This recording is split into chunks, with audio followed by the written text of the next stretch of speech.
作りのためだから、もともとは、そもそもは。さっきより低いな。でもいいでしょ、ちっちゃくて。自分が食べてもいいですね。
ヘッドライト邪魔ですか？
ンダーとでも。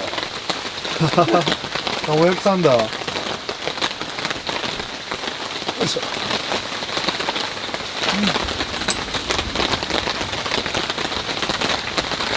卵焼きサンダーいただきます。どうぞ。うわ、うまそう。野菜が生っぽいのは許してください。あもう全然彩りだと思ってください。うまい。うまい。柔らかいですね。うまっ。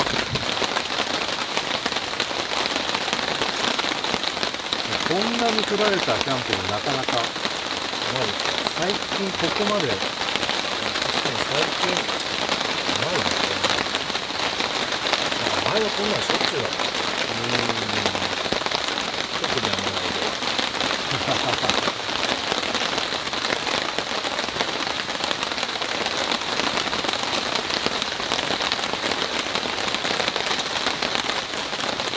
ちょっと雨多いんだよ。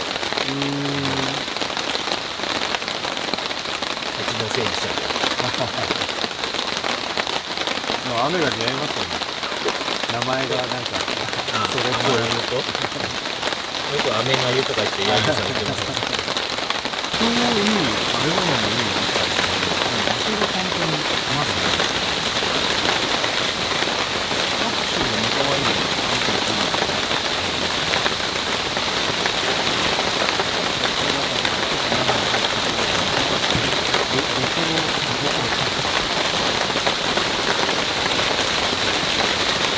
最近してないですか？